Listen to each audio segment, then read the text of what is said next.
It is a great pleasure and honor to deliver the keynote address to the launch of the Reform the United Nations Now. I'm deeply appreciative of this opportunity to speak with you all on this important theme and regret that I could not be with you in person due to prior work commitments. I thank the organizers for making this virtual address possible.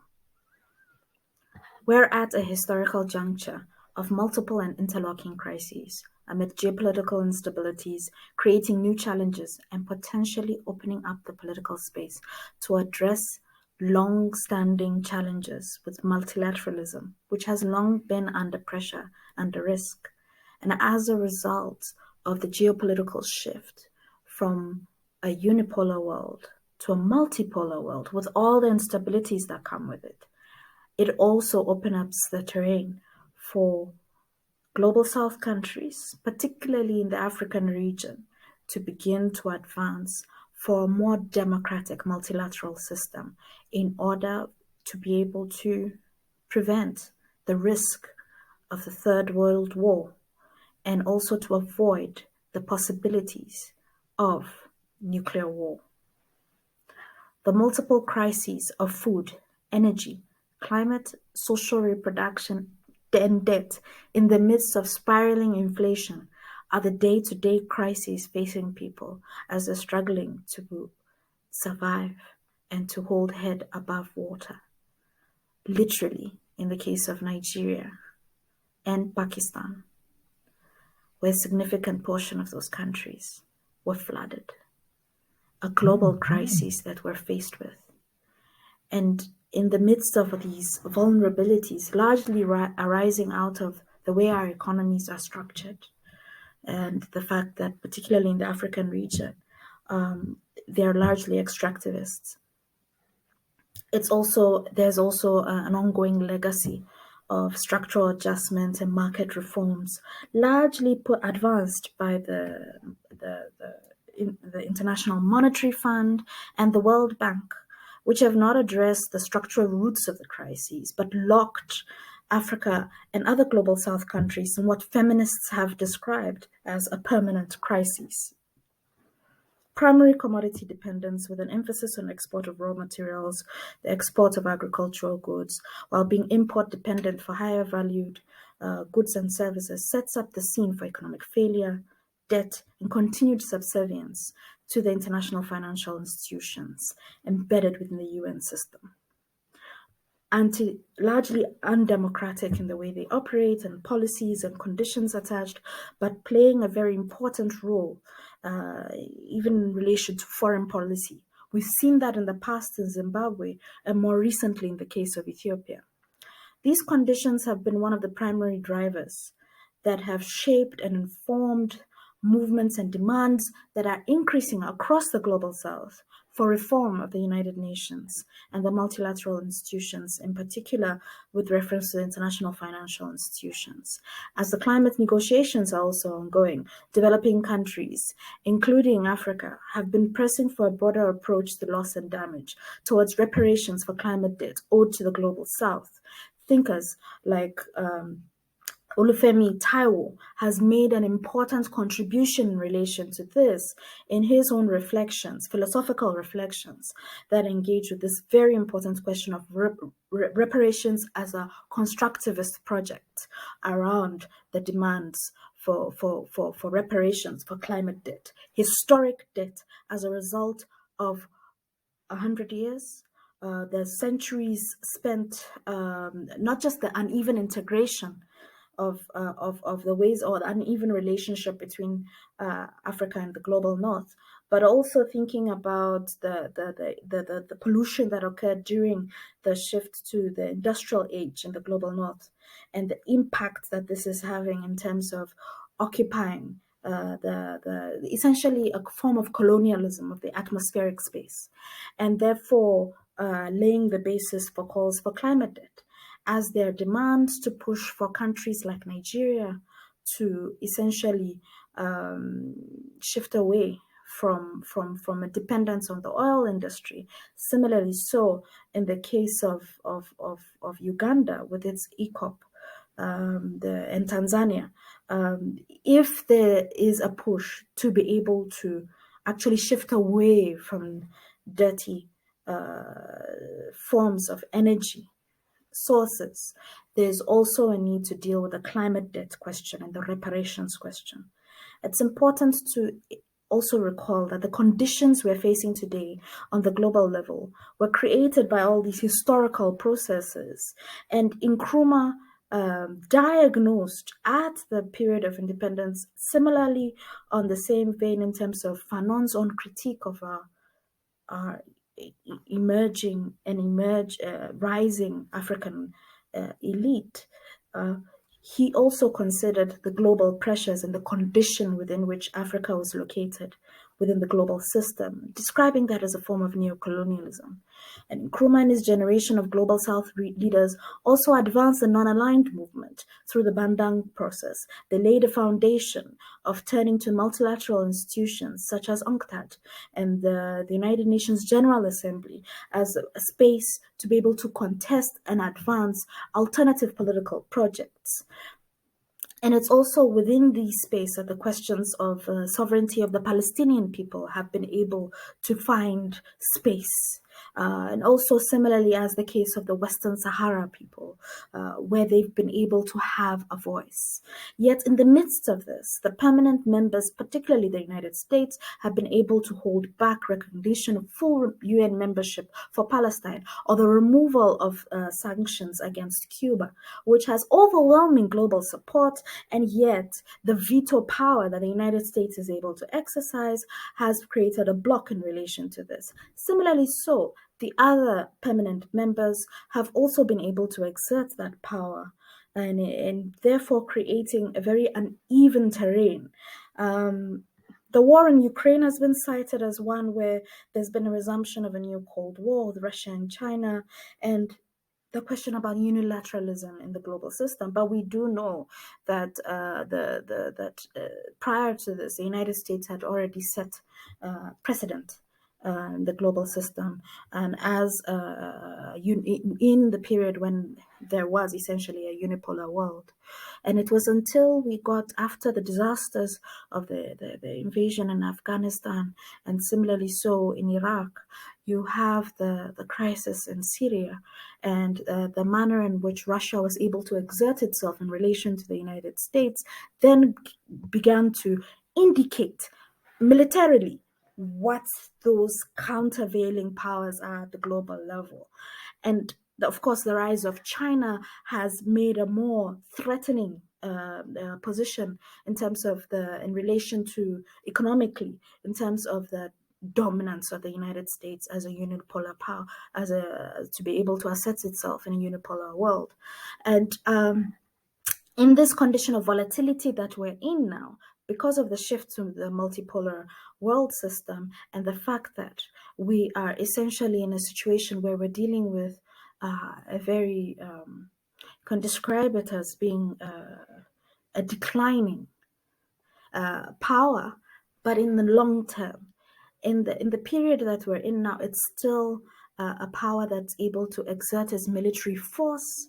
So it is at best a power that is basically under risk of its dominance being questioned and being eroded over the long term. But with the military power that it's able to hold, it's still able to assert itself in ways that threaten world peace. And it's an incredibly dangerous scenario that we're sitting with. And therefore, in this period, we also this is why the Global South, which has always been advancing calls for world peace and being able to push forward, particularly the women's movement more broadly, but also located in the Global South, in addition to Global South countries in of themselves, also being able to create space for an alternative political project, more democratic governance systems in the global stage. So there's a possibility of advancing this kind of political agenda, but it needs to have institutional expression. And that is basically what is also pushing demands from the global south today for reform of the United Nations. So this picture also that I'm drawing attention to, of course, leaves out how space to be able to rethink of a different model of development has also been left out of the agenda. And this is where UNCTAD in particular is very important to us as a space that could have potentially and has historically been a space of advancing alternative political projects. But over time, that space has also been constrained and been taken over by my right-wing kind of neoliberal approaches to policy making. And therefore, we are in a very difficult space. And the need for the global south countries in particular to be able to advance these calls for reform are important, but they're also being advanced by countries such as Turkey's Erdogan. I mean, if we look at the kind of democratic practice within those countries, it also doesn't offer a model of an alternative to the kind of system that we've seen playing itself out. It's not necessarily also a space where an alternative political project can be advanced in a way that's meaningful. It's also state-led. And in the African context in particular, we have a challenge with being able to hold our local elites to account, for them to also reflect the demands for sovereignty, self-determination, and autonomy that were the clarion call of the liberation struggle. They're largely falling into a crisis of their own legitimacy to govern. So this political crisis is beyond parties and there, but it's more about the liberation movement, the aspirations of people, and also the pressures of corporate dominated world that we're living in today. And the United Nations system, the multilateral processes have long been overridden by these corporate agendas. For instance, around the false market-based solutions to the climate crisis that have taken up a lot of the UN system space. It's not that simple, of course. The Food and Agriculture Organization, for instance, has over time come to recognize the importance of smallholder producers, and therefore creating at least some space for a countervailing position in relation to agribusinesses. So this is significant. One cannot downplay that. But at the same time, the extent to which you can use those platforms to be able to counter the pressure of agribusinesses to essentially erode the seed sovereignty and policy-making spaces at the national level, the kind of harmonization laws that are being implemented across the global south, and what this then means for those rights to be secured, the right to food, the right of people to their land, the level of sovereignty and autonomy that they can exert, and what it means for self-reliance. We have to reflect on these things and the implications of what it means then to revive these values, if these political principles, these pillars of Pan-Africanism that have been so important as part of a wider global South tradition. What does it mean to revive the Bandang and the non-aligned movement today? And when we root it in these principles, what does it translate into? And this is where I'd like to draw on Paris Yaros. Paris Yaros, reflecting on the challenges facing the world today, was concluding that we need a new Bandang of social movements. We need to be able to advance movements that begin to think and exert a bigger vision, an alternative to the kinds of threats that facing us today. So for instance, the spread of non-state actors using arms to advance their political goals in West Africa as a consequence of the NATO bombing of Libya and the collapse of the state, which has spread so widely across the continent, reaching Mozambique with its oil reserves that have had to be militarized. Under the remit of the Rwanda and the SADC, the pervasiveness of impunity, violence is against the backdrop of widespread discontent and exclusion due to the extractivist model of development that has created patterns of de-development, actually. Nonetheless, this is also in this moment of global instability, I would argue, also creates an opportunity for Africa to advance an autonomous agenda as part of a broader global South political project. Hitherto, Africa has been restrained by the Washington Consensus, largely a product of the conditionalities and reforms, market reforms imposed upon countries that were already facing economic crises by the World Bank and IMF, and locked them into a new liberal agenda that sets the ideological framework for corporate domination of development processes and a whole range of reforms, including those of liberalized markets and weakened regulations that erode the capacity of the state to hold corporations for account for violations. So, therefore, in the midst of all of this, what does liberation look like today when we root it in experiences of globalized forms of corporate domination and engage critically with a largely colonial state governed by local elites who've been compromised and collude with corporations and unable to be politically grounded in providing leadership that's willing to drive this agenda forward? It's in the midst of this that we've witnessed the crisis in West Africa, where you have a series of coups. And at the same time, there was a popular kind of call for, and particularly the military, filling the vacuum and turning to Russia and China as offering an alternative model. But that's still a political vacuum in place in terms of an ideological or a political project that's rooted in also giving expression to what a global South alternative can be, that then unites the world on the path for world peace, but also equity and justice.